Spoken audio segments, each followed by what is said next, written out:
Good morning, everyone. Monday morning, we're here. It's actually like 10:30 or so. I've been working. Swapped out the pan gasket and filled the trains up on the Monte Carlo. That seems to be good. I drove it. It shifts great. I basically put what I think the correct amount of fluid is. It's got one of those aftermarket dipsticks, so they take a while for all the fluid to settle and then to check them and everything. So I think it's got enough fluid in it. Drove it. It shifted all four gears, lock up. It feels good. So I'm gonna let it sit where it was. I actually put some oil dry down, cleaned up the spot. We're gonna see if it leaks again. And now I have this CTS-V in. Again, LS3 crate engine. Not exactly sure what version, but they say it's an LS3 crate engine. So going through the tune. A funny thing, the guy's like, it doesn't start unless I spray brake cleaning through it. That's good for a fuel injected vehicle. So, gonna go through the tune, I'm gonna compare it to a stock V tune and get it dialed. Yeah, this is basically what I got for today. Maybe that 300C SRT8. I did some rough estimates on that, so I'll take that for a ride, check that out. But I really want to get this dialed today, and we'll go from there. Let's take a look at the tune. We're here taking a look at the tune. Pulled up a factory one off the repository. And again, cylinder volume not changed, so it still thinks it's a 5.7. So this is an older P59 ECU, and this one doesn't matter as much. There's also not, I mean, I might put it to 6 liter. It's actually a 6.2, but I'm actually going to change the cylinder volume. They changed that. Next tab, idle. Okay, they added some base running air, the idle speed. They changed that. Gave it 100 RPM, looks like. Yeah, it's okay-ish. Probably actually doesn't need to idle that high. It's a stick car. Idle at 900, no, it doesn't need to idle that high. Airflow, okay, they added some base running airflow. How much did they add?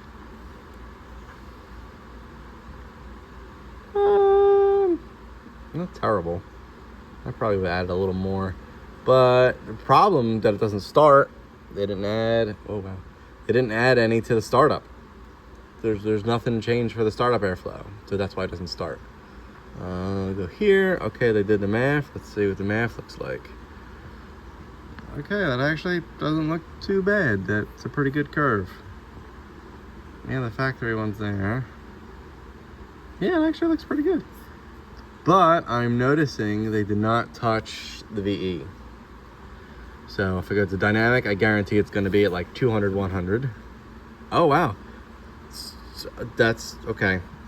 So they did not touch. Oh, give me 1 sec. Oh, I got something on my screen. So they left the dynamic stock. So basically this RPM, after 4,000 RPM, it basically switches most of the airflow calculations to the mass air. Oh wow, I don't know why it doesn't want to focus. The screen's not dirty. It doesn't want, it basically, yeah, so that's normally okay. Wow, come on. It doesn't want to focus. Sorry guys. That's normally okay if the VE is tuned and it's not. So that's a problem. Probably why it runs not that good. They left that alone. Fueling. Okay, they changed injectors. I'm going to have to look at the injectors and see. Yeah, they changed injector size. I'm gonna have to pull a part number off the injectors and see what injectors are in it.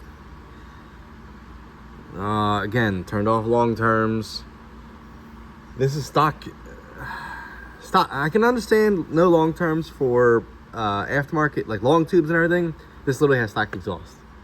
So O2s are in their original location. Everything is, all the PIDs are fine for fuel trims. So they really shouldn't have turned long terms off.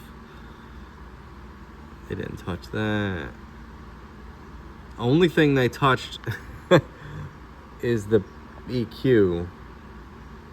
They left the delay. So you floor it. Once it gets over lower RPM at 64%, power enrichment doesn't kick in until 5,000 RPM. They still left that, so that's good. They disabled cat over temp, and it still has cats. That's good. They didn't increase the rev limiter for a different engine. It's not a flex fuel. What did they do for spark? They only touched the high octane table. Let's see what they added. They added 2 degrees. They pulled out timing here, and they added 2 degrees. Actually, no, it's backwards. The way I'm sharing it. So they added timing here, pulled out timing here. Cool. So that's great. No, I was right. Sorry, I was right. Yeah, it's got basically 24 in it. 24 in it up top, and originally it had 22. Okay, so yeah, no, it's correct. They added 2 degrees up top, pulled 1 degree down there, and kind of like smoothed it, I guess, there. All right, they did that. Then they messed with the idle advance. They pulled idle. No, they added idle advance. Okay. Anything with a retard? No. As well? No. Knock sensors? No. Good, they left the knock sensors alone. Anything torque management? They increased max torque. That's okay. All right. Abuse? No. They left everything alone. Engine diag. What do we got? Okay, that's normal. To get rid of that. Get rid of the misfire counter. Basically, okay, because it can. They get rid of the misfire stuff. And what do we got for codes? Okay, they left all the codes, which is good. Okay, all right. Not terrible, but again, the biggest thing is I'm going to check the injector data and go from there. See what injectors are actually in it and verify the data is correct. Because again, bad data in is bad data out. So let's check what injectors are in it and get to work. Okay, and just like that, the CTSV is done. Threw me in a little bit of a loop. There was a lot that I had to change to get it to where I was happy with it, but she's dialed now. Dialed the VE in first, and then I switched over to MAF only, and then I dialed in the MAF, and then I did turn the dynamic back where, 4,000 RPM where it should be, and blended it all together, and she's happy. Look at the log. It's actually like, do a nice pull. There we go.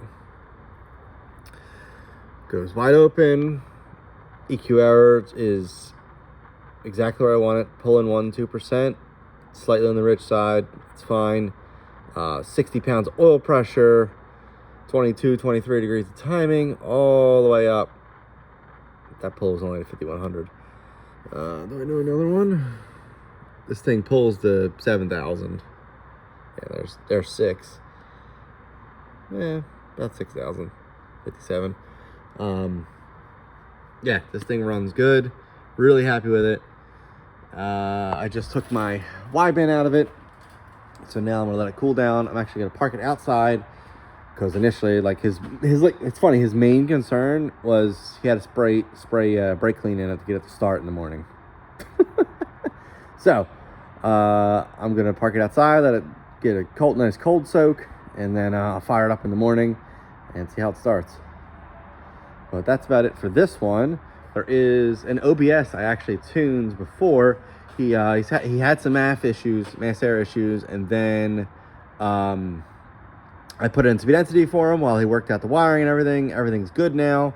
Now I'm going to turn the mass air back on and get that thing dialed back in, and that should be good. And then tomorrow we will do the 300C SRT8. Like I said, I made another good adjustment for it. Take that thing for a ride and get that dialed in. Yeah, like I said, that's this one. That's my truck, the 2500, and then the Suburban I think I'll actually do tomorrow too. And then I ordered up, that is the landlord's son's car. I'm pretty sure some like mice got to it or something, so I ended up ordering a complete engine harness for it. So I'll throw that into sometime this week. The engine is basically the short block is all done. I was cleaning it this morning, getting all the RTV because GM decided to use RTV on everything.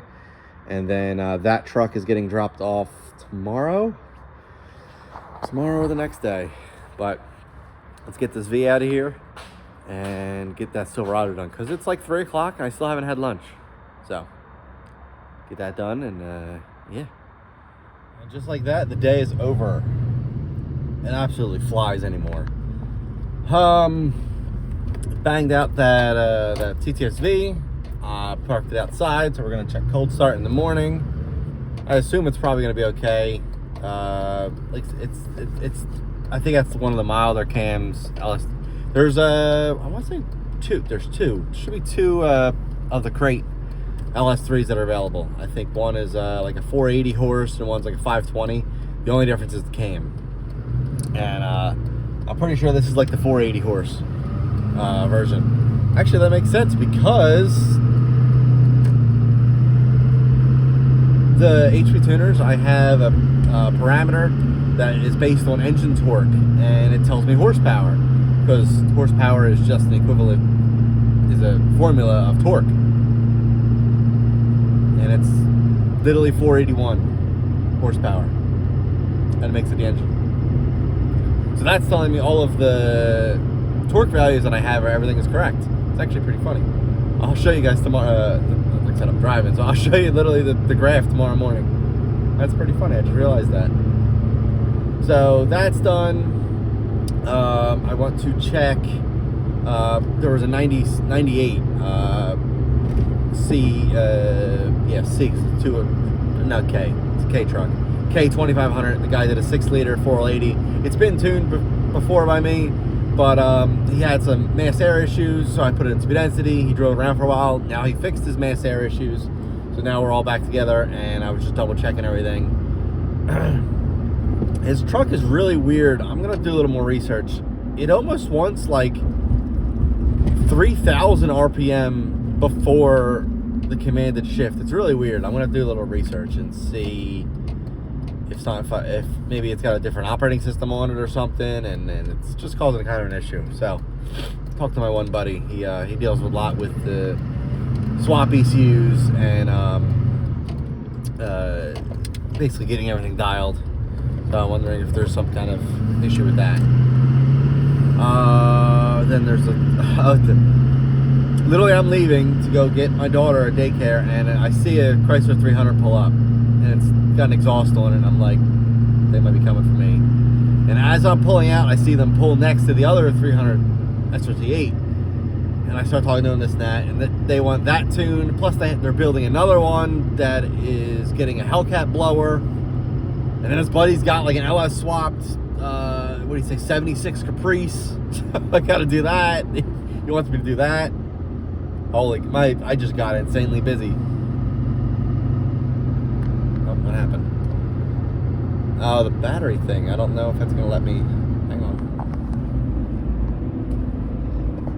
Oh, I don't know if that's gonna let me. Yeah, it's still recording, I think. Yeah. I hang. Yeah. All right. Wow, that was really weird. The low battery came on and it killed the screen, and it freaked me out. So now my March has got insanely busy. Yeah, so heading home, and I'll see you guys tomorrow in a minute for you. Good morning, everyone. It's Tuesday, and the parking lot is full. I came in, and yeah, getting a tune. Gonna check the cold start right now on this. Found some more information on this. Basically talked to my one buddy, and he's like, make sure, verify you did the segment swap correctly and everything. And I'm like 98% sure I did, but I also did it a while ago. So I got a verified file Needs a dual right and tire. Check that out. Let's try that. That truck there is getting the L83 that I'm building. That one is still getting tuned. It's actually dead. I tried to start the other day and it didn't start. And then this is getting a wiring harness. So let's go to this. Let's see how this starts. Now remember, I said, the guy said this would only start if you would use brake clean. And I'm actually here. Literally starting fluid. Okay. Yeah, because like there's the cap. The only way it would start. Now I have possibly thought it might be a fuel pump. So I'm not gonna do any throttle, nothing. It might be a fuel pump. So if it doesn't start on the first try, I'll key it twice to get fuel pressure up and see if it starts. If it doesn't start, then we know we have an issue. So clutch in, key on. Now see, it didn't start because of it started timed out. So I'm gonna do it twice. 1, 2. So that primes the fuel pump.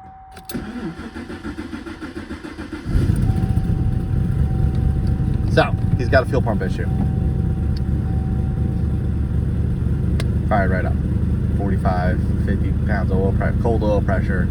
Yeah, so he's got a fuel pump issue. Excellent. That's good to know. I don't want to let it actually run too long because it doesn't have any gas in it. Actually, I want to log it too and look at because there's idle adapt channels, and it gives you an idea of how much base running airflow it needs after it's running. So I want to verify I have that good. But as you can see, now that the fuel pump's got pressure, nope.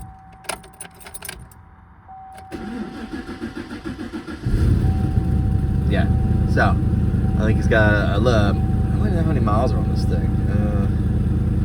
How do I check? Oh, maybe this one? This one? Wow! I did not know it had that many miles. 296,000 miles on it. Okay, that could be like I said, a weak fuel pump. All right, I'll go get my laptop. Been busy. Cadillac just left. He's happy with that. You can hear the 300 is running out there, the SRT8. That's running, letting that warm up. Gonna get that dialed in. I dialed truck in as best I could. I think it actually has some mechanical trans issues because it will not shift wide open throttle. I've changed operating systems. I've changed the tune a bunch, and it will not do it. Suburban fixed, good to go. That's gonna get out of here. He just paid me, so he'll pick that up in a little bit. And like I said, letting the Chrysler warm up a little.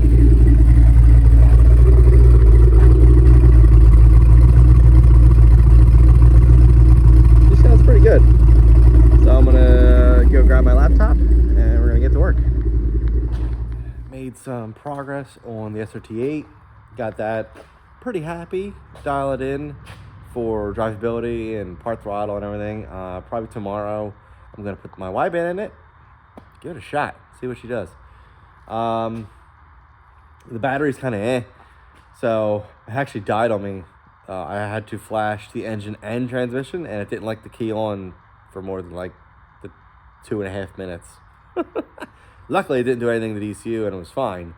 There was a nice guy there where I stopped at like this park, and he's like, "You need help?" I'm like, "Yeah." And he's like, "I was like, you have jumper cables?" And he's like, "Yeah." Jumped it, drove back. So customer is actually going to bring me a new battery tomorrow for it. I had some stuff leave.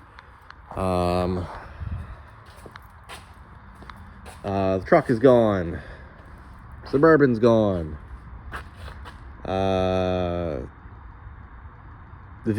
CTS-V is gone, and the Chrysler's inside now. And yeah, you can see like the battery's actually pretty low charge, 65%. I think it was at like 40. I don't know if it's got a weak cell or what, but getting it pretty good. It's actually very similar to Gen 3 GM tuning. So I've done a couple other 300s, but they were stock, like completely. They were actually 300Cs, 5.7 in them. This is a 6.1 with a cam. It's a little bit different. So, and then hopefully get this done tomorrow. Actually, I think there's a, I got a Camaro for tomorrow. There's a Camaro, and then I got to go downstate a little bit to a restoration shop I deal with that he does a lot of older vehicles, and but sometimes there's swaps, LS swaps and stuff, LS, LT, Holly. He gives me a call. He's got a Corvette coming, and I think it's got an issue, stalling or something. I remember him telling me.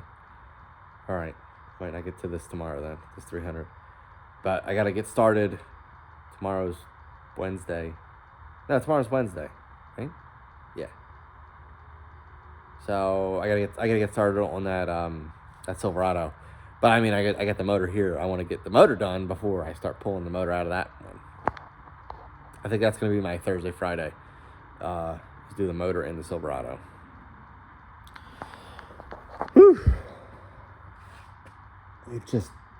I made a Instagram post this morning. Actually, it blew up.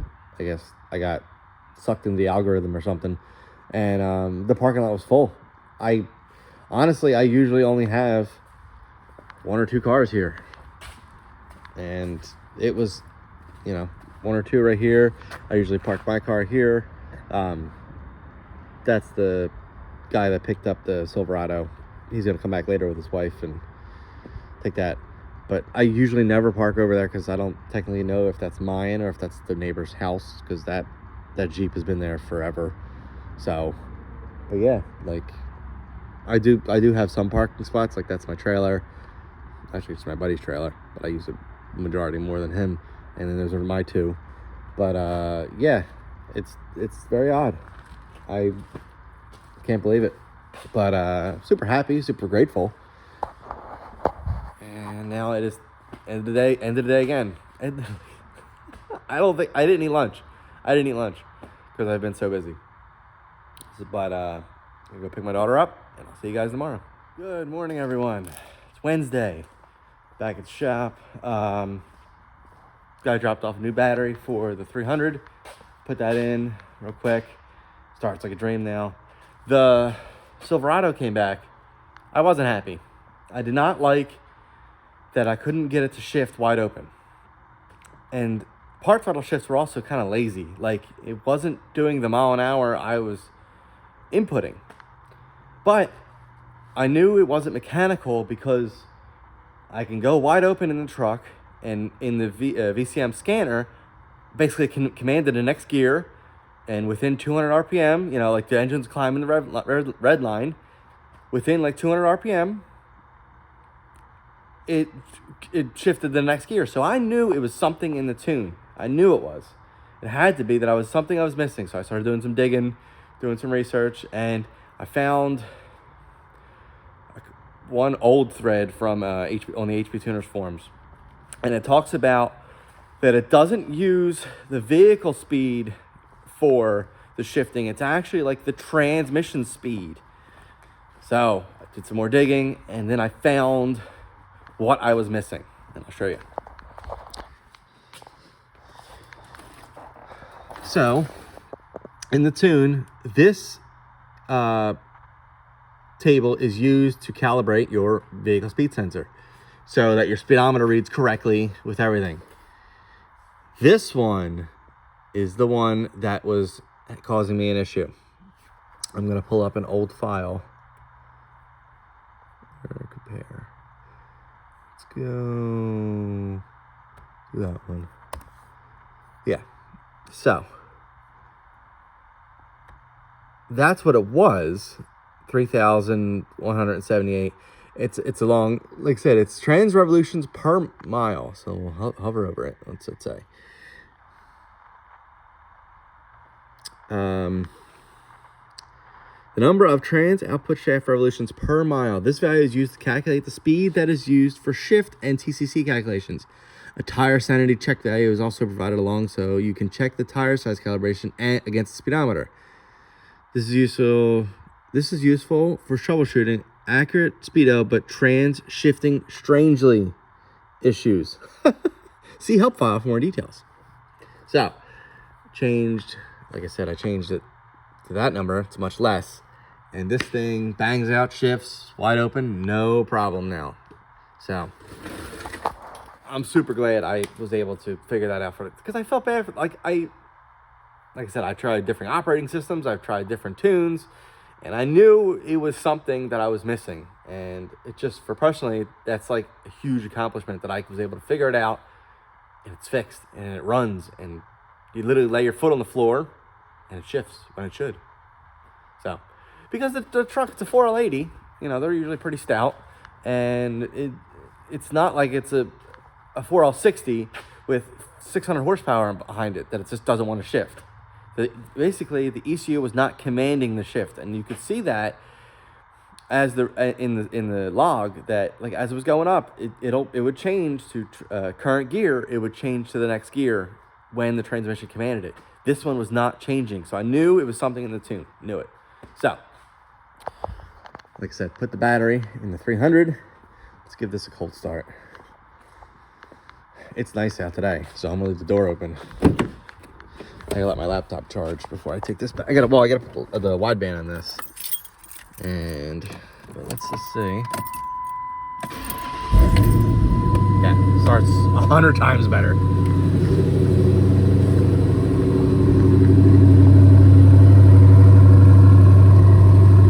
Got a good stable idle, cold. I dialed in the shifting yesterday. This thing shifts so good now. Dodge is really weird with how they do their shifting. It's not mile an hour based. It's trans output speed or something. It's completely different than GM. So like, it'll come down to an idle. It'll start to come down to an idle. And this thing just sounds good. I have a customer on his way with an F body that I'm gonna check the tune-up on. And then once that's done, then I'll put the wideband in this, get this dialed. But this thing almost makes me want a Chrysler, a Dodge product. Yeah, comes down to a nice idle. I think it's like a 750 or so. Dodge is real weird. They don't like 750s, 800. They like oddball numbers. Like in the tune, you can't put in exactly 750. It'll change it to like 766, something like that. But yeah, really happy. This thing's turning out nice. So let's see. So let's shoot at good oil pressure. This one. No, what's this one? There we go. Oh, this one. One more. Keep going. I think it's system. Oh no. That one? No, it's not that one. I don't know how to get back to the...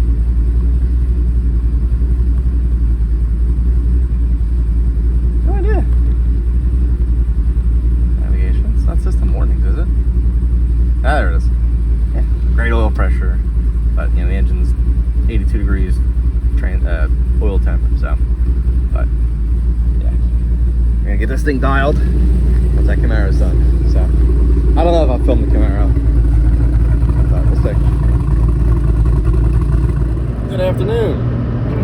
So the Camaro came, and that was kind of just a tune check. It was it definitely previously tuned. At one point, it had like it's called like a GM hot cam. I don't know. Definitely old school build, early 2000s build, and I just wanted to check it over, make sure it was good. We went out for a drive, had good timing in it. Fuel trims were within a couple percent. Whoever did this tune did actually a really good job. It wasn't just mass air only. They did both mass air and speed density. Like they took their time. They did the timing tables, both timing tables, startup airflows, all that. Basically everything that I do, they did. So whoever did it did a good job. So he got it. He had a really wild 69 Camaro, but he went way over the top. Big Pro Charger, Turbo 400, like really crazy car, really crazy build. And he even said, he's like, nah, that was too much. So we this car, it's got the JDM hot cam, but that cam's gonna come out. He's gonna do a nice like Texas Speed, or probably Texas Speed head cam package on it. It's got factory exhaust on it right now, so it can go through inspection, pass inspection, no issue. And then he wants to go basically do like head cam and maybe hit it with like 150 shot or something. Literally make like 450, 400, 450 wheel. It's a 6-speed car. Beautiful, I want to say like navy blue, real dark, deep blue that in like shadows and when it's dark out, it's black. Beautiful car. 50,000 miles, like really nice. I'm not a big Camaro fan, especially F-body Camaro. I like Trans Ams. This thing was nice. 50K mile car, 6-speed manual. It was not a T-top car, which is pretty rare for a Camaro. Most of them are T-top. It was a solid roof and no traction control. Very odd, very oddly spec'd car. So he's gonna go get that tagged, get that dialed. Then we're gonna do. He's probably gonna do it. He's a good mechanic. Do a Texas Speed top end kit, basically heads cam, long tubes. Get it where we need it to be, and then probably do a really nice nitrous kit on it. Because he thought about doing like Pro Charger or like a low mount, and I'm like, honestly, it depends, but he wants to be able to drive this car. He wants to drive it everywhere. He wants to keep the AC. He wants, don't have to overheat. So I think nitrous is the way to go with this car. So gonna get that car. I've had a car probably back in a couple months once he gets the build. Once he gets the build done, I'll film it then because I'll drop it off. But now I'm heading downstate a little bit to the restoration shop. They have a Corvette there that I'm going to go check out, and we're hitting traffic, but I'm getting off at literally the exit in 500 feet, so that's good. Again, I think this was previously tuned, but it stalls, and I think it's got trouble starting, and just a couple random things, and yeah, so I might do a quick little film on that. But yeah, we're rolling. It's 12:30, I think. So I really want to get back today and bang out that Chrysler. It's up on the lift. Oxygen sensor's out, so I can put my wideband in when I get back and get that thing dialed, because I want that car done. So tomorrow I'm taking my Turbo Silverado to a buddy's. He's going to finish the intercooler piping, and he's going to add a muffler and exhaust for it, so that car can get sold. That truck can get sold. Because apparently nobody wants to do like 2 hours worth of work. Now I say that, and they're like, well, why don't you just do it? I'm not a fabricator, for one, and two, I don't have the time. I have cars stacked in my calendar. I don't have time for that truck. I don't have time for like my Mustang. I don't have time for anything except customers right now, which is perfectly fine. I am extremely happy with that, and I'm good with that. So let's go check out this. Well, we're gonna, like I said, get out of this traffic. But I'm literally getting off this exit in half a mile. I might ride the shoulder. We'll see. But I'm gonna go take a look at this Corvette, and yeah, and then hopefully in no time be back at my shop.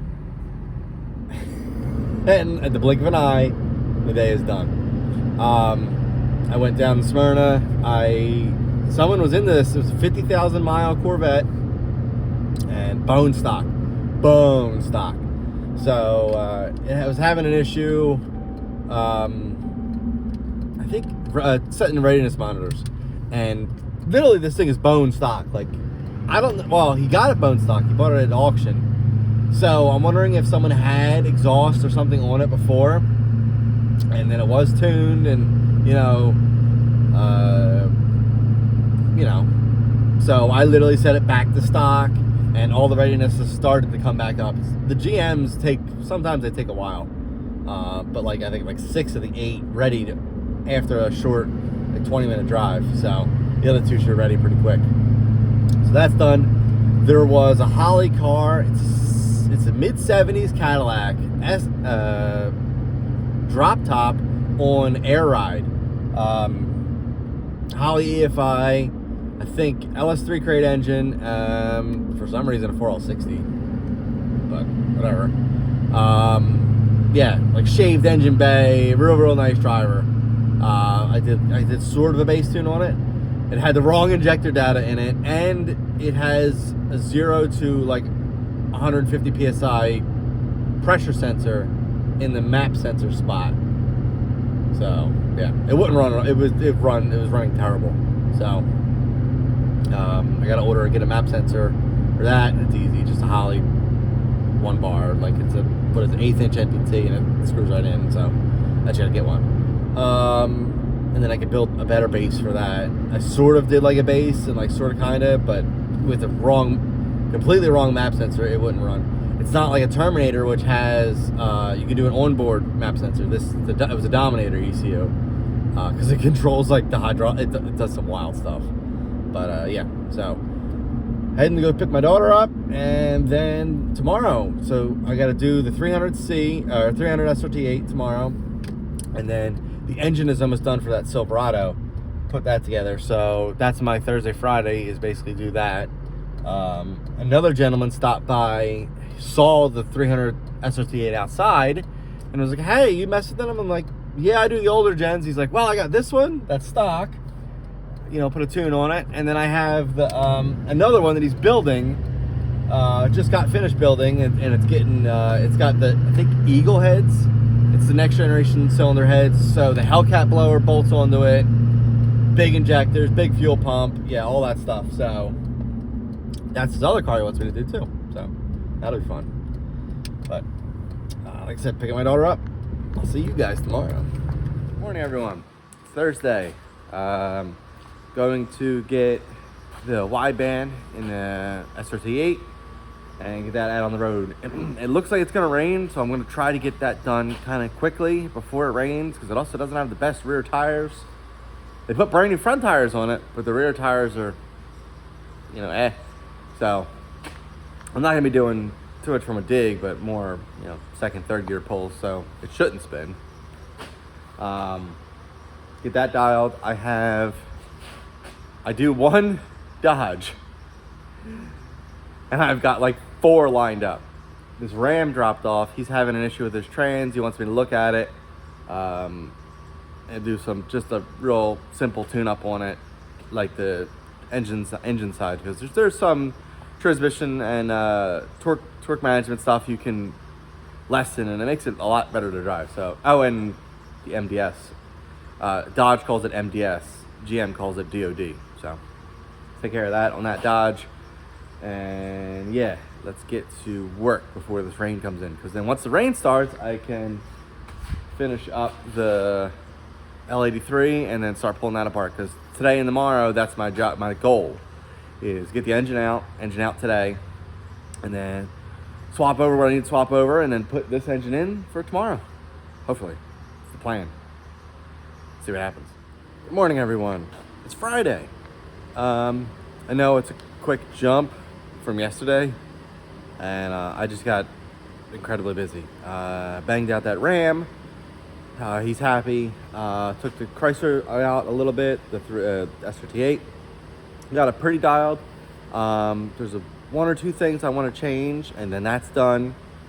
Today actually is I'm taking my Turbo Silverado that I picked up fairly cheap, and I put a motor in it, redid a bunch of things, and it's got to go get the intercooler piping done, because I switched. It had the smaller 28-inch radiator with a clutch fan.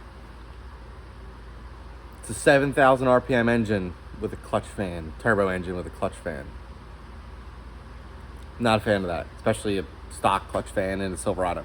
So what I did was I upgraded to the 34-inch larger radiator and the factory dual fans from like an 05, and I think basically it started 04, 05 in the GMT 800. So, but the problem is now that the radiator is wider, the intercooler, there's more cutting and stuff needs to be to happen to get it to fit. So I'm gonna take it up to my buddy's shop today, and I'm not a fabricator. My brain doesn't work like that. I can't I can't figure things out like that. I could do certain things and, you know, but just metal work and figuring that kind of stuff out, I can't really do.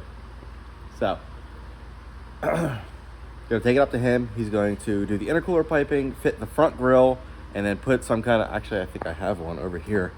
I have a random, these actually came off my red Fairmont. Just a 3-inch, they're like a straight through, just a 3-inch muffler. Put that on, kick it out towards the side of the, here, I'll show you, truck. That truck. We'll kick it out towards the side of the bed, you know, right in front of the tire or something, and be done. So that's the goal for today. And well, then once the 300's done, I want to get cracking on the Silverado. I gotta get that started today. I just got jammed up yesterday, but I gotta get that done. I gotta get it started. So hopefully I finish it sometime next week. But I gotta get that started because that's been a while. So I'm gonna do a couple things on the Chrysler. So they use timing / torque for a lot of the airflow stuff. So because it's faster than like an IAC, idle air control motor, it's faster than that. So I have to do a couple adjustments, and then this thing will be ready to take out, and I'll take you guys with me. Okay, the 300 just picked up. That's gone. It's funny, at the beginning of the week, the parking lot was full. Like, full. And now, morning. Just my truck. There is the Camaro, but nothing here, nothing there. And now we're gonna hook up the trailer and get the Turbo Silverado over to my buddies. All right, put it up on there. I'm letting it run. It hasn't run in a while. Must be. Yeah. She's not a bad truck. She's a little rusty, you know, but gonna have Ben do something with the exhaust. This is the factory exhaust that they had on there, but it's super restrictive, and I don't want it with a turbo. So he'll probably do something and come out somewhere around there. Maybe even cut off the tailpipe and use the tailpipe. I don't know, but yeah, load it up. Because I'm gonna drop this off, and then I get to work on that. So let's get it strapped. Okay, and the week is, well, day and week. I got something on my glasses. The week is done. Got the Silverado in. I'm probably not gonna film that. It's just a stock 5.3. He went with a L8T non-DOD cam, you know, literally a factory camshaft, nothing crazy. So I'm probably not going to film that and put that in next week's video. But speaking of next week, I got 2 300s for next week. 2 300, well, one 300C that's stock, and I think it's got exhaust and intake like bolt-ons. And then I think later the week I have another 300, but that it's got a built 5.7 that he's gone through everything, and he's got, well, he wants to run it NA first, get it running, break the motor in, and then he's got a Hellcat blower going on that one. So yeah, so now I'm a 300 guy. Wow, Chrysler guy, or Dodge, whatever, I don't know. But they're not, like I said, they're not bad. There's some quirks to them, like especially with the transmission and a couple other things like idle and stuff, but it's very similar to a GM Gen 3, so I have no issue doing them. As you can see, the parking lot is now empty. Everything is left, including my Silverado that got dropped off at my buddy's. He's going to, like I said, do the intercooler piping. I gave him a short list. Intercooler piping, put on a muffler of some sort after the downpipe, so it's got something, and then make the grill fit, basically. And then I do have the Silverado in here. I backed it in. The shop is also a bomb. I gotta clean up. That's probably mostly next week. A lot of this trash. Like I said, there's the motor. It's complete. I just finished working the heads, so that's good to go. But this thing, it's not misfiring yet from like a stuck lifter or like a bent push rod or anything. But I'll fire it up real quick. I think this thing's got like 100 and... This is a fleet truck, so it definitely gets more. You actually heard on startup right there. What do we got? Come on. It's got 111K on it. So you can hear it's got one lifter that's not happy. It's not registering a misfire yet, but there's one lifter that is up in misfire now. It might have just collapsed, but like I said, I'm probably not going to film this thing. It's not anything special. I'm helping out another shop by doing it, so bang this out next week. I have the 2 tunes, so I don't have anything else going on, so I can do it for them. But I think that wraps up this video. Long week, very busy, very appreciative, everybody. And actually, if you look, put a short clip in now. It's me recording a video screen, so it's like not the best, but it is what it is. I reached out to I reached out to him, a gentleman, Chris Sullivan. He's a smaller YouTuber. I think he's got like 100K subscribers roughly. Small, you know, like I'm minute. I have like 100. I don't have any, so compared to him, compared to anybody else really. And I reached out to him because he just did a tune, or not a tune. He just did a cam in his LS1 F-body. I think it's a 01 or 02, like Firebird WS6, like the best looking one, 6-speed manual. So I reached out to him. I said, hey, you know, he had HP tuner, so I said, hey, pull the stock file. I'll build you a base tune. That way it can run and drive and get to the dyno. So because he wants to dyno it. So he shouted me out in his last video. I'll put that here. This thing is going to fire up with my basically new ignition system. And as you guys saw in the B-roll footage, I busted out HP tuners and flashed a new tune on this thing, which is actually a subscriber from the channel. He runs and operates, I think it's called Zero Fox Tuning. And I think he's like a Gen 3 expert. And he was nice enough to send me a tune with a couple of revisions, you know, idle airflow, things like that should allow this thing to start, run, and drive until we can get on the dyno. So huge shout out to him. His information will be in the description. And hopefully we can get this thing running and idling and hear this thing chop.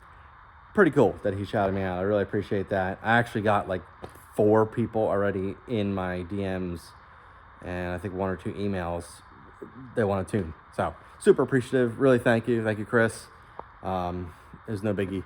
I was talking to my one buddy, Aaron, and I was telling him I was doing this bass tune, and going from a Gen 5, which is like this truck, to back to a Gen 3, I had to look at the Gen 3 tune like 4 times to make sure I didn't miss anything.